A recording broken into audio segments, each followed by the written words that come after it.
What does it take to get a team to be more consistent, especially from you on the coaching side of things? Yeah, I mean, I think a couple things. There's always got to be a high attention to knowing personnel. Oftentimes you don't get a lot of practice time, and so going over a lot of their sets, which you do, but at the end of the day, making sure we know our personnel, who we're going to run off the three-point line, what we're willing to give up. We've got to make sure that there's a high attention to detail there. 3 missing stars, 1 blown whistle, and 5 words that ignited an entire league.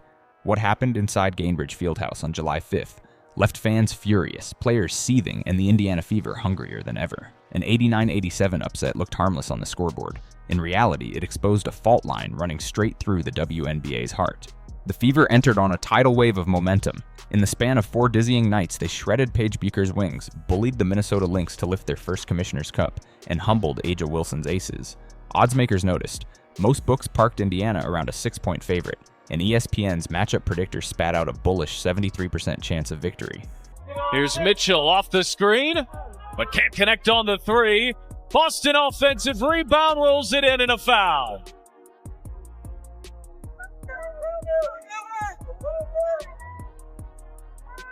The 2 bigs bring the ball up the floor, and Hamby wasn't ready for that. How about that change of pace and burst like a guard? Gets downhill to the rim. For a Sparks team dragging 5 wins, tip-off felt like a formality. Instead, it became a cautionary tale of how quickly a sure thing can detonate. Trouble struck hours before warm-ups. Caitlin Clark, visual maestro, gravitational pull, and nightly walking highlight, was ruled out for a 5th straight game with that nagging left groin strain. The Fever's playbook is practically stitched together by Clark's cross-court lasers. Pulling her out rewires everything. Coach Stephanie White called it day-to-day, but the subtext was clear. No rushing a franchise cornerstone back too soon. 1 star down. Star 2 vanished overseas. Finding out this morning that we probably need to hold out again today. It really is a day-to-day thing, and I think for us, making sure that we're prioritizing her long-term health and wellness. Anybody who's had some of these types of injuries understand that sometimes it's a process. She's a quick healer, and she's been doing everything that she can to get back on the floor. So, we just want to make sure that we're hypersensitive to the big picture. Damiris Dantas, fresh off a monster 35-point AmeriCup showing for Brazil, had her WNBA contract suspended while chasing continental gold in Santiago. Indiana applauded her patriotism. Depth charts, however, groaned.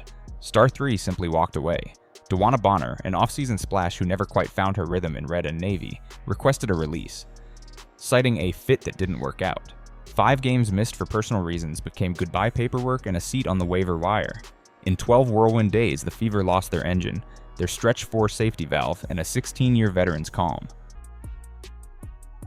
Howard looking backdoor for Mitchell, not there. Shot clock down to 7. McDonald feed inside, and it's Howard for 2. It's good recognition. On paper, the remaining roster still dripped talent. Aaliyah Boston, Kelsey Mitchell, and Natasha Howard have more all-star nods than half the league's franchises. But basketball chemistry is a delicate recipe. Yank too many ingredients and even the finest cooks scramble. Early possessions hinted at turbulence. Pace slowed, spacing shrunk, and entry passes floated a half-second late. Yet Boston refused to let the storyline settle.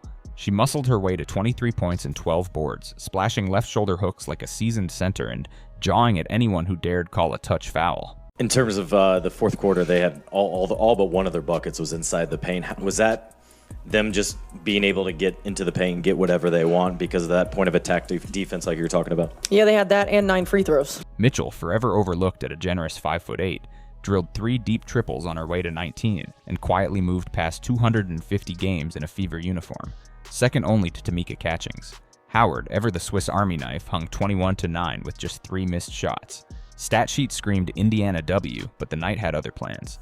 Mid-third quarter, physical play tilted from rugged to ridiculous.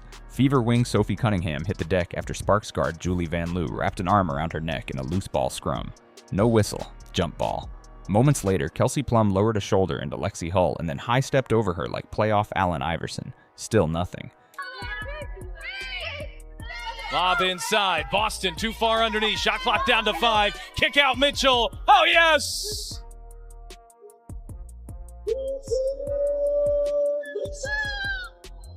Meanwhile, Boston picked up her third, then fourth, then fifth on what looked suspiciously like defended breathing. Fans thundered. Social media detonated.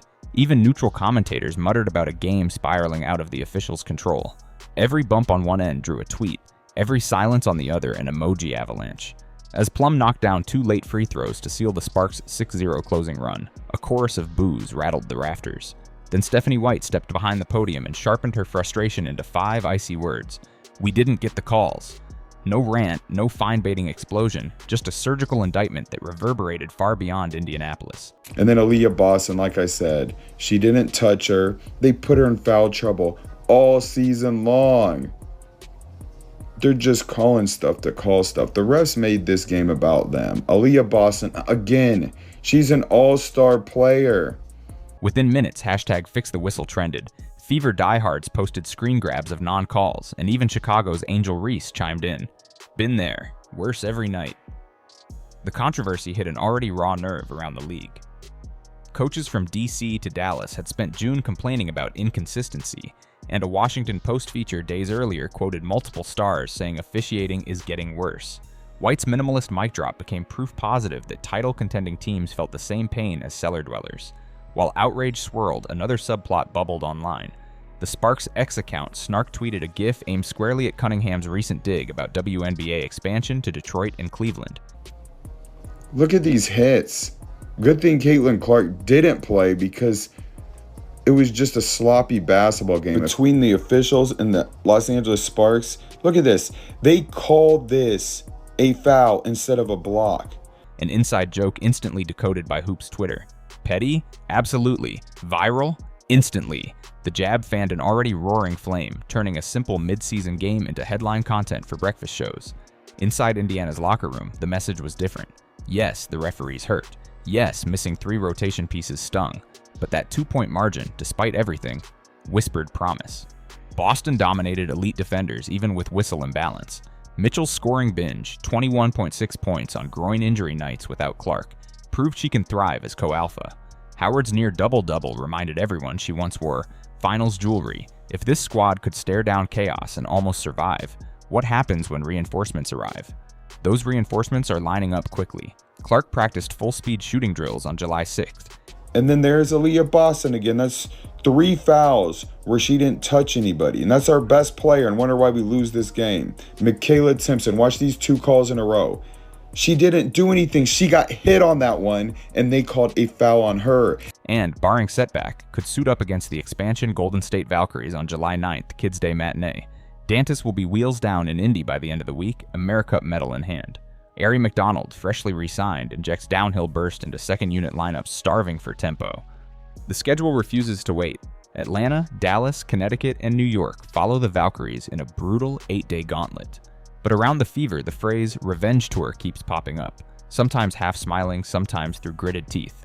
Teams that clipped Indiana while Clark watched in street clothes? They're circled in Sharpie on the whiteboard. League observers whisper that a top 4 seed is still on the table. The roster is simply too stacked, the chemistry lessons too valuable to waste. Perspective matters. One heartbreaking night can look like a disaster in the moment, yet championship resumes are often built on wounds exactly like this.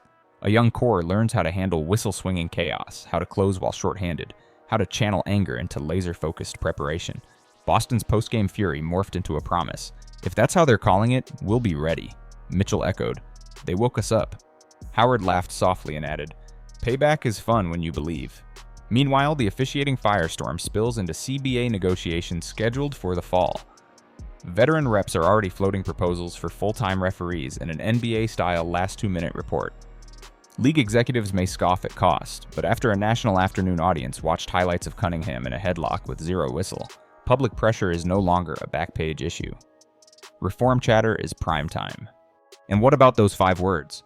They've become rallying merch on Etsy tees, pinned tweet slogans, even locker room humor. White says she didn't plan a catchphrase, she simply spoke the truth.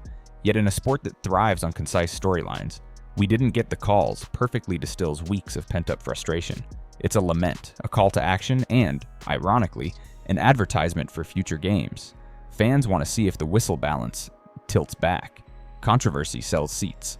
Looking ahead, picture Clark dancing behind a Boston screen, flinging a left-handed dart to Mitchell in the weak side corner while Howard seals low. Add Dantas trailing for the pick and pop 3, McDonald racing out once substitutions hit, and that spark of anger still flickering from July 5th. Now imagine the same officials from Saturday pulling pipes out of their pockets at the first elbow nudge, terrified of another viral fiasco. Advantage? Fever. Of course, nothing is guaranteed. Groin strains can linger, chemistry can stutter when usage rates abruptly reshuffle. In other contenders, New York with its super team payroll, Minnesota with Collier's MVP push, won't step aside politely. Yet adversity has a way of fast-tracking cohesion. Last season's Liberty learned it after Sabrina Ionescu's ankle scare. The 2022 Aces forged their identity through technical fouls and public spats. Indiana is following the same brutal syllabus. One more twist before we close. The Sparks celebrate their mini-sweep now, but they line up opposite Indiana only once more. August 28th at Crypto.com Arena. If Clark is healthy, Dantas in rhythm, and White still counting whistle swings, that California night could flip the narrative entirely. Fans already circle it as the receipt game. So, after the bruises fade and the fine dust of social media outrage settles, what remains? A young, star-laden roster that keeps punching, sometimes literally above its weight. A league staring at an officiating crossroads, and a simple question that might define the rest of the summer. When the whistle finally evens out, who's actually going to stop a fully loaded Fever? Sound off below. Guess Clark's comeback date, rate the refs from 1 to damn near criminal, and let me know which team should fear the revenge tour the most. Your take might fuel the next episode. Stay locked in.